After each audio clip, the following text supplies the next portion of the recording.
This is the face of a man who is slowly realising he has bitten off far more than he can chew. Welcome to One Man Bands.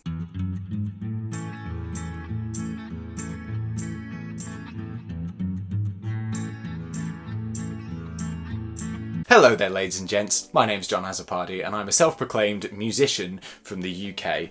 Each week I take a popular musical artist and write a song inspired by them. So if you enjoyed the song that I write today, then leave a like on this video, comment to tell me which band you would like me to do next, and subscribe to see if I do.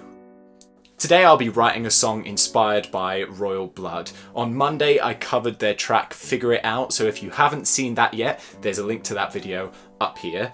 And it's worth you going and watching that because I'll be referencing what I learned in that cover throughout this video, so it's worth giving that a watch. You'll hear the song I wrote inspired by Royal Blood at the end of this video. But if you only want to hear the song, I'll upload it separately on Saturday in case you only care about the song and you don't want to know how I wrote it. Royal Blood, crown jewel of great British rock music in modern times. I really love this band, and I've loved them essentially since I first heard them, which as far as I recall was in a car with my friend when I heard Out of the Black on the radio, and I thought, wow, that's a big old lick. And there's nothing I love more than big old licks. My friend dropped the bombshell on me that there's only two people in this band making all this noise, and that the guitarist is a bass. Of course, I reacted in the only appropriate way. No. I thought we were friends. How could you lie to me like this? Two people. Gah. Two people. I'm leaving. But sure enough, he showed me a video and, yeah. How could two blokes possibly be making such fat tunes? Well, I'm here to answer that question. Octave pedals and a lot of amps. Yeah. Given the nature of Royal Blood being a two-man band, I thought it would be a fun and slightly simpler way for me to ease myself into making these one-man band videos. Oh, how wrong I was! I'm not a master of guitar tones or anything like that, I'm more concerned with just writing good songs, but making the bass sound big enough to fill out an entire tune was, needless to say, challenging. But I'll get onto the tone when I talk about writing the bass part. As far as the structure of the song is concerned, I wanted to go for a typical Royal Blood song layout, which tends to just be a simple pop song structure, i.e. intro, verse, chorus, verse 2, chorus, then a middle 8 or a sort of instrumental section, and then either a final chorus or a big instrumental outro.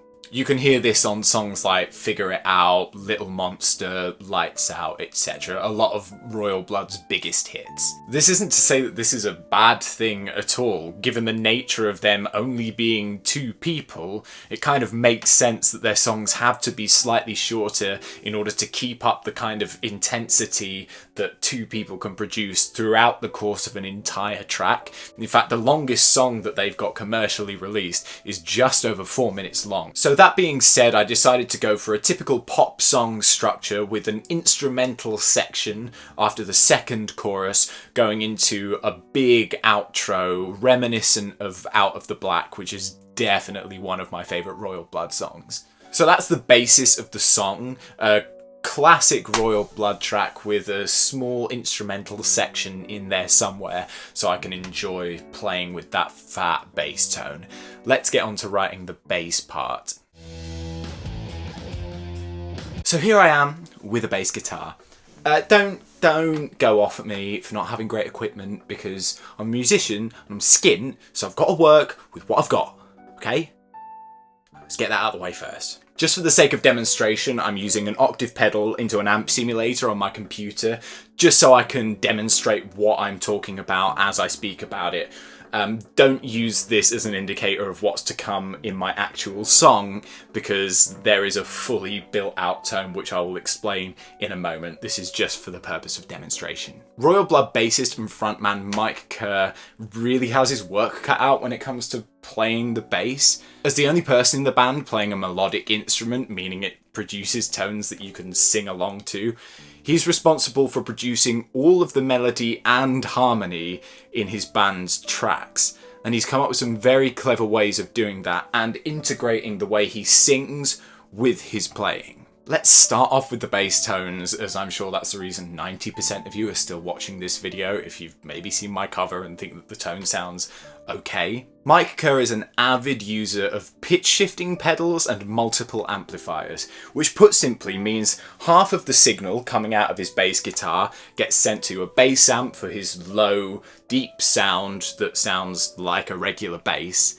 Then the other half is sent through a pitch shifting pedal, shifted up 1 octave and sent to a guitar amp for a sort of faux guitar sound. Now that's a gross oversimplification of how his rig works, but that is the bassist of what he does. I've got to do better than that. In order to get a sound that was in any way reminiscent of what Mike Kerr does, I had to send my bass through 5 different amplifiers to make this song work. There were 2 bass amps dealing with the low, genuinely bassy sounds, which sounded like this. There were 2 guitar amps which received the signal shifted up 1 octave, making the faux guitar sound, which sounded like this. And a final amp which was shifted up 2 octaves for any extra spicy sections, which sounded like this. And that's it for bass tone, really. I wanted to make sure that the song was playable live, which means there is only 1 bass track playing throughout the entire track, just with amps turning on and off. There are no overdubs used in my song whatsoever. It's the same with the cover of Figure It Out, it's all just 1 track from start to finish. Mike Kerr actually said himself in an interview that he spends more time turning amps on and off than he does turning pedals on and off, so I think that's a fairly reliable source. In writing the bass part, most Royal Blood songs are based around a pretty simple riff that in songs like Loose Change or in Figure It Out, like I covered, also provide the foundation for the verses. So in order to do that, I came up with this very, very simple riff that would be easy to sing over. It goes like this.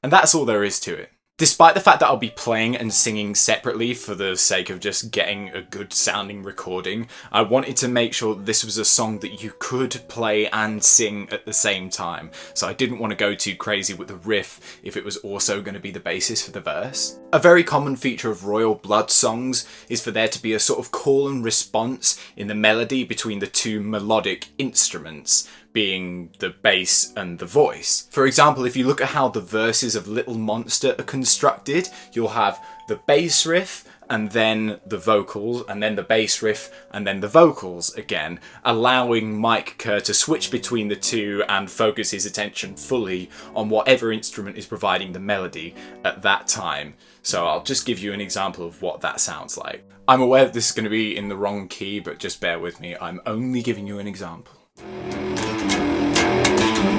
Hey little monster, I've got my eye on you. Where are you going? Where you running to?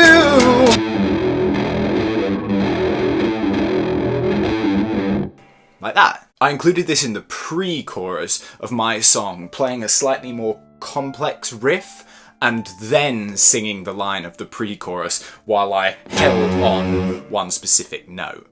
That sounded like this. It costs $20,000 for a handshake.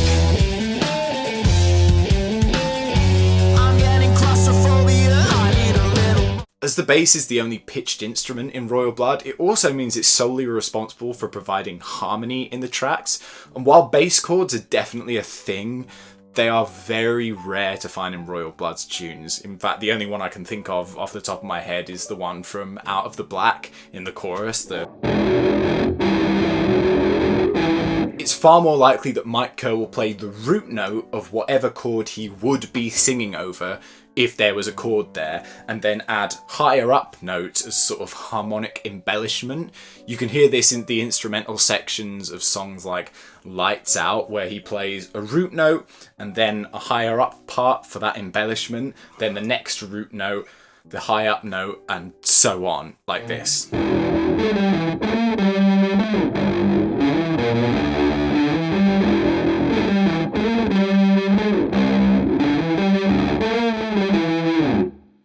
So I use this as inspiration in my own song for the instrumental section, where I'm playing a low note and then adding the harmonic parts over the top to give some sense of chords appearing in the song. Here's a little snippet of what I did in the instrumental section.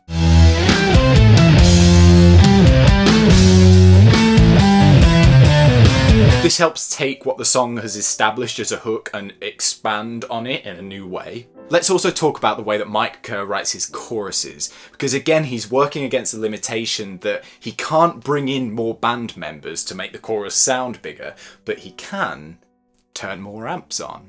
So if the verses only have guitar amps, like say in the first verse of Figure It Out right at the start, then in the choruses he might bring in the bass amps to give a more full, rounded, full band sound. So in my choruses, I'm going to make sure that there's a clear transition between having some of the amps on and then having all of them on and unveiling the full sound going into the chorus part. As this is hopefully going to be the most memorable part of the song, the chorus, I wanted to use one of my favourite features of Royal Blood choruses, which is where the three instruments, bass, drums and vocals, all accent the same notes at the same time, giving maximum oomph, which is an industry term, in the big parts of the chorus. This happens in the chorus of Little Monster. There's this section of the chorus at the start where they're accenting da, da, da, da, da, da, da, all of the instruments at the same time, and it sounds like this. I got love on my fingers and lust on my tongue.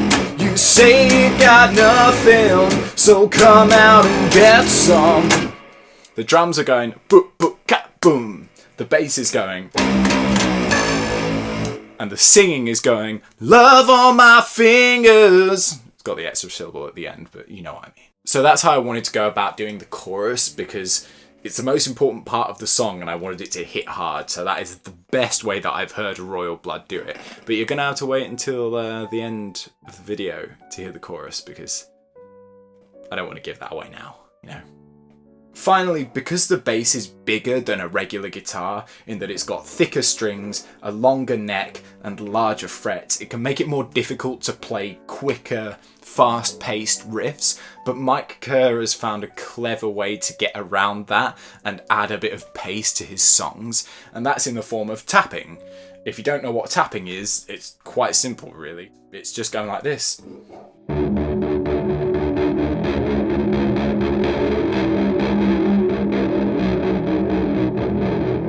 You're not actually even picking the notes with your right hand, you're just hammering on the strings with your left hand, tapping on the strings. So that's something that I really wanted to put in the song to add a bit of pace and excitement. He uses it a lot as a build-up, like in my cover of Figure It Out, in the section where he goes.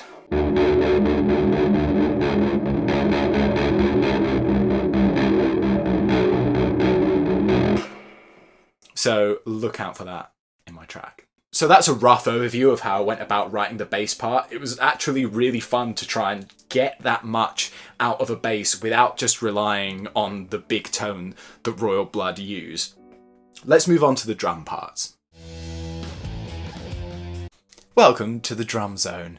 Unfortunately, because of the way I have to set this camera up and plug the drums in, means I can't have the microphone while I also play drums with the camera. So John of the future is going to commentate on what John of the past is doing. Isn't that right, mate?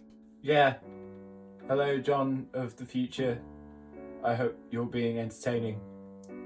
Most of what Royal Blood do is sort of dictated by the fact that there are only two members in the band. Because of this, Royal Blood drummer Ben Thatcher plays a much more prominent role musically than a drummer may do otherwise, just providing the rhythm of a track. There is literally more space in the track for the drums to fill. Because of this, small changes in the drum patterns that Ben Thatcher is playing can have an enormous effect on the overall feel of where the track is at that moment in time. Often he'll use a John Bonham style, slower, more satisfying groove in the opening verse of a song. You can hear this in Out of the Black.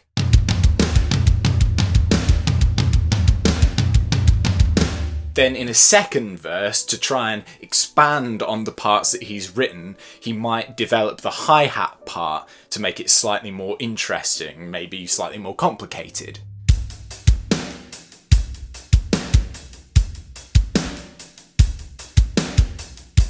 This type of quick hi-hat groove has become more prominent as time's gone on for Royal Blood. For example, on their second album, in a song like She's Creepin', you can really hear Ben Thatcher going to town on his hi-hats. They did say in an interview that they've been more inspired by hip-hop grooves on their second record, and you can definitely hear it in this drum beat. Take a listen.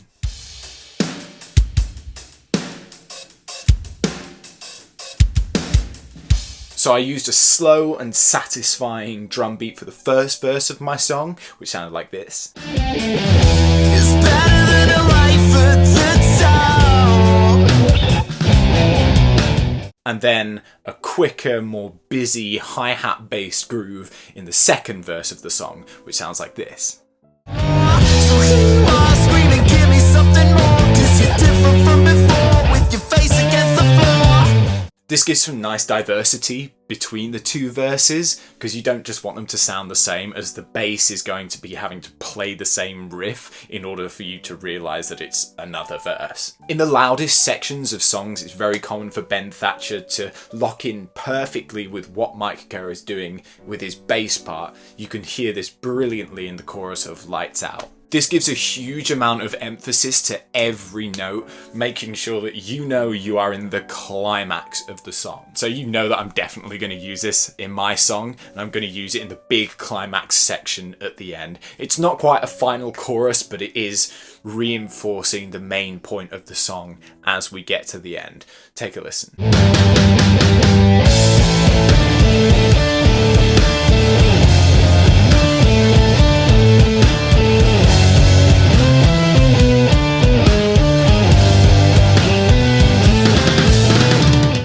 Aside from those specific things, Ben Thatcher's drum playing is just all-round fantastic. I really enjoy it. He sits back into the groove when it's appropriate and explodes in sync with the bass when he needs to, and that is the mark of a great drummer. He plays drums very musically and uses his entire kit to fill out the rest of the space that the bass leaves. It's great stuff.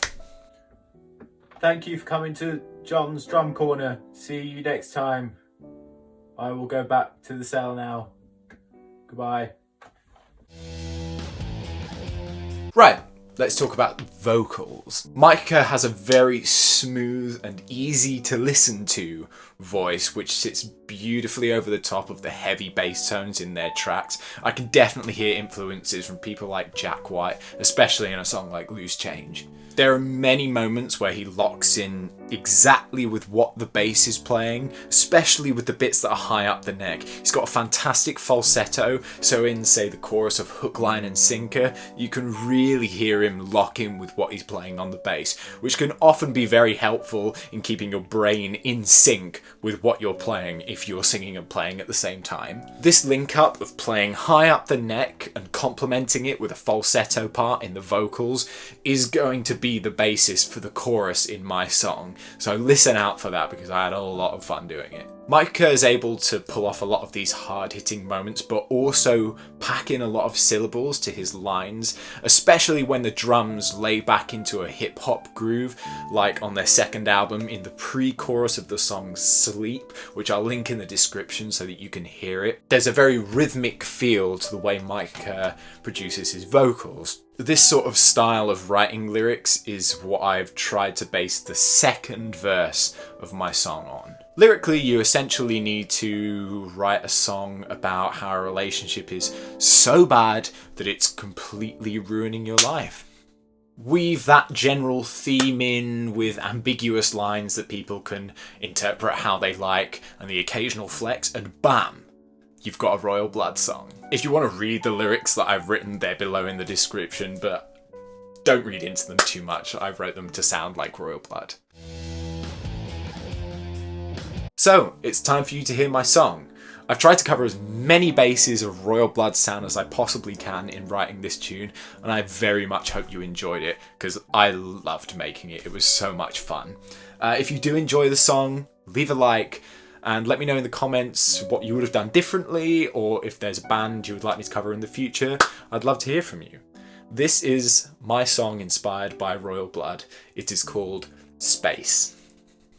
Enjoy.